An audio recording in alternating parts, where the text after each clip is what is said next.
觉得哭悲什么弱爆了的人，看完这部电影绝对会被爽到。2022年10月，万众瞩目的《断魂小丑2》终于上线，烂番茄开分达到逆天的100%，这对于一部 B 级虐杀片而言，足以说明它的精彩。就连恐怖大师斯蒂芬金看完此片，也忍不住在社交媒体上给予盛赞。作为一部25万美金超低成本的恐怖片黑马，上映2周便收下500多万的票房佳绩。相比第一部，续集的血腥程度提升了3倍不止。由于画面太过重口，甚至看吐了不少观众。喜欢刺激的宝子们，一起来看吧。故事紧接第一部，原本已经领盒饭的小丑，突然在停尸间里复活。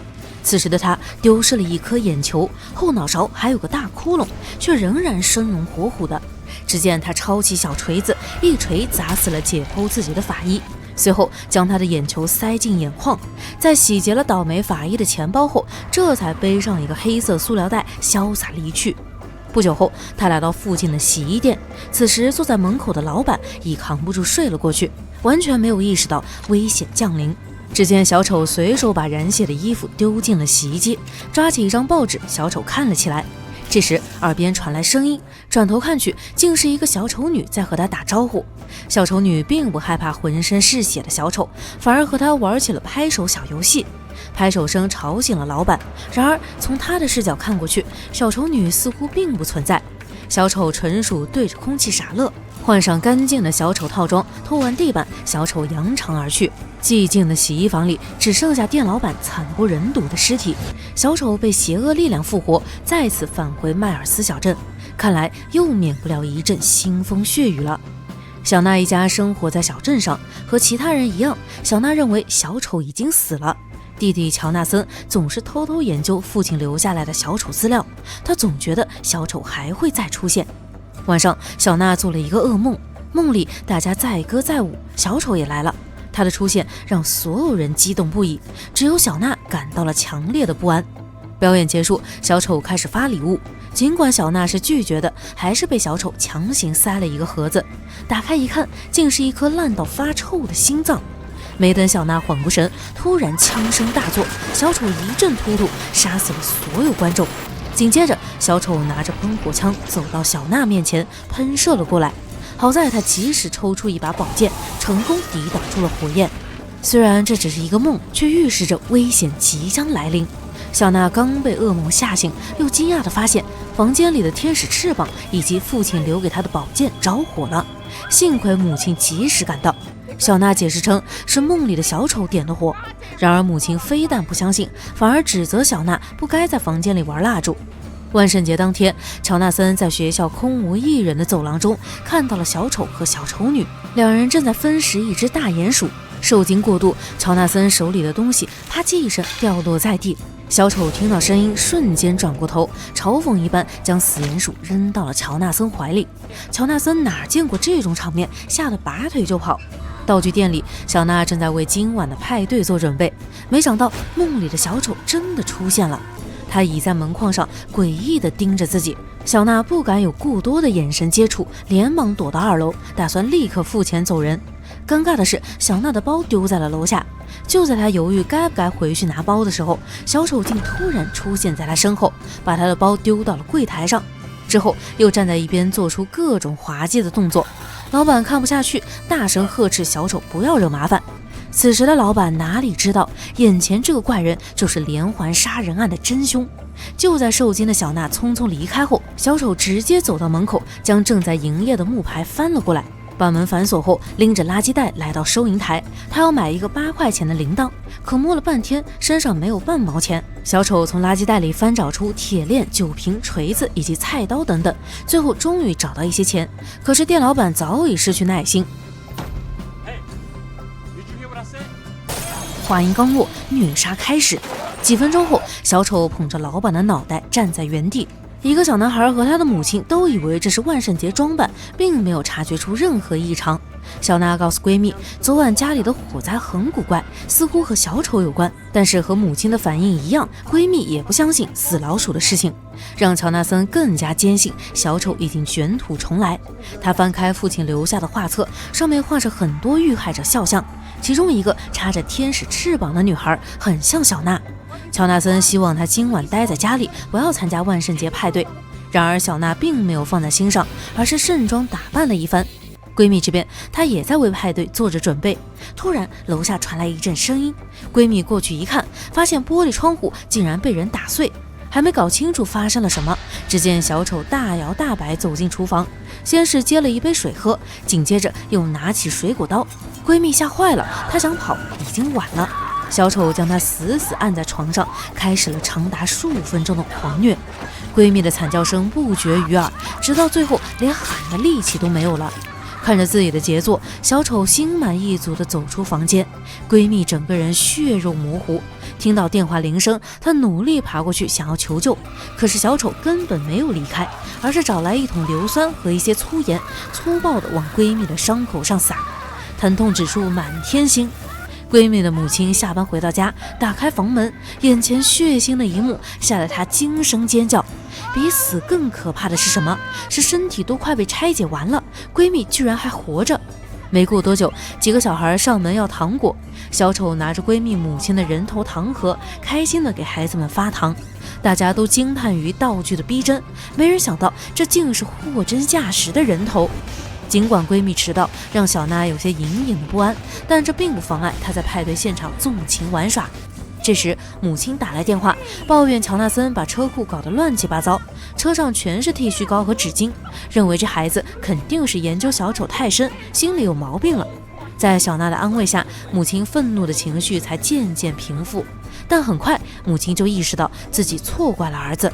清理车窗时，她发现小丑竟坐在车上，来不及逃跑，母亲就被小丑一枪送上天堂。乔纳森刚到家，便看到脑袋开花的母亲坐在餐桌前。小丑摇着铃铛从厨房走出，将盘子里的食物强行塞进母亲的脑袋中。来不及犹豫，乔纳森拼命往楼上跑，想拿宝剑护体，可小丑很快追了过来，巨大的力量悬殊，让乔纳森无法反抗。小丑并没有杀死他，而是注射了镇静剂。另一边，小娜还不知道闺蜜和家人都出了事，不过她这边也不太平。频繁闪现的小丑女搞得小娜很崩溃。好朋友大眼妹以为她喝多了出现幻觉，准备带她换个场地继续浪。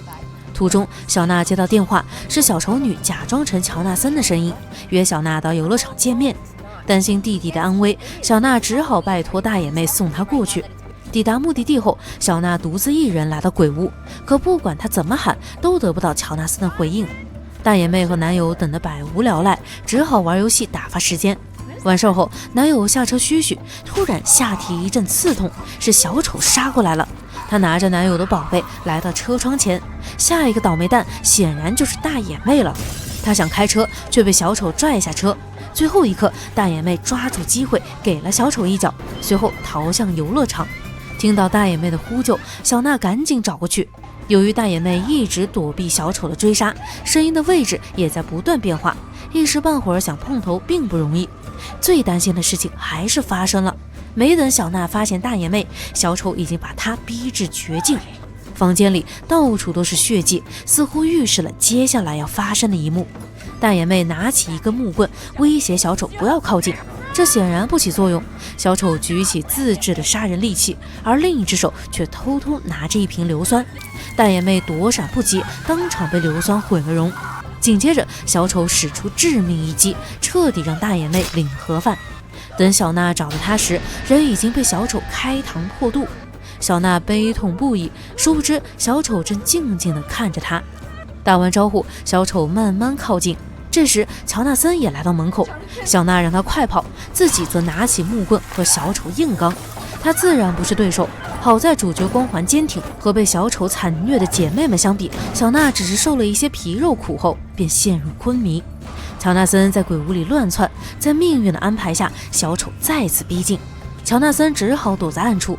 见外面没有动静，他小心翼翼走出来，沿着出口一直跑，结果在转角处差点投入小丑的怀抱。乔纳森无路可逃，被小丑用刀子划伤了脸。看着倒在地上的乔纳森，小丑洋洋得意，丝毫没有注意到清醒过来的小娜已经来到身后。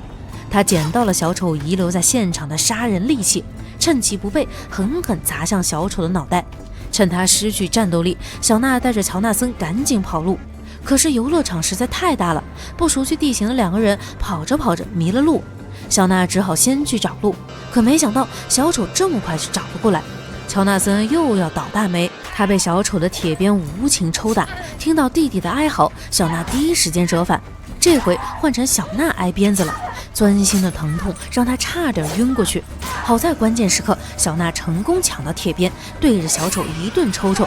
随后，她拿到一根铁棒，直插小丑的头颅。完事后，小娜精疲力尽。如果你以为小丑已经勾带，那就太天真了。他再次复活，死死掐住小娜的脖子。乔纳森刚扑过去，就被小丑推到一边。危急关头，乔纳森注意到小丑腿上绑着手枪，趁他不注意抢了过来。小丑示意投降，但乔纳森还是一枪轰了过去。然而小丑还是没死。等小娜再次清醒，弟弟已经被小丑虐得快要断气。反抗的过程中，小娜被小丑推进地窖。看着眼前的深坑，小娜疑惑不解。这时小丑跑过来补刀，见小娜掉进深坑，小丑顺手将宝剑也扔了下去。不过小娜并没有死，而是困在一个水箱中。外面是之前噩梦里的情景，不同的是有说有笑的朋友们个个都是血淋淋的样子。小娜拼命呼救，然而没人能看见她。挣扎片刻，小娜彻底没了动静。就在我以为影片要悲剧收场时，猝不及防的神反转来了。宝剑突然发出耀眼的光芒，在神秘力量的帮助下，小娜不仅满血复活，连身上的伤都不药而愈。小娜自救成功，爬出了深坑。小丑正沉浸于啃食乔纳森的欢愉，小娜偷偷杀到。重生后，手法也变得更加快准狠。小娜成功用宝剑将小丑斩首。故事最后，小丑女再次闪现，抱着小丑的脑袋悄然离开。小娜和乔纳森终于得救了。小丑女是第二部里的新角色，应该就是之前在游乐场惨死的小女孩，已经变成恶魔，可以无限复活小丑，也可以附身到其他人身上。宝剑作为女主父亲留下来的遗物，也可以复活女主。值得一提的是，片尾的彩蛋，在上一次屠杀中，无脸女是唯一的幸存者。这回小丑女附身到她身上，再一次将小丑复活。复活的方式也是相当重口味了。作为一部恐怖片，虽然故事最后的走向越来越魔幻，但该有的血浆可是一点没少。只要继续拍下去，说不定小丑亚特也能成为像杰森·弗莱迪、数据一样的恐怖片经典符号。总而言之，影片剧情在线，虐杀也够劲，主题歌更是洗脑，看完已经开始期待下一部了。好了，今天的故事到这里就结束了，喜欢的宝子们可以去看看原片，最后不要忘记3连支持一下哦。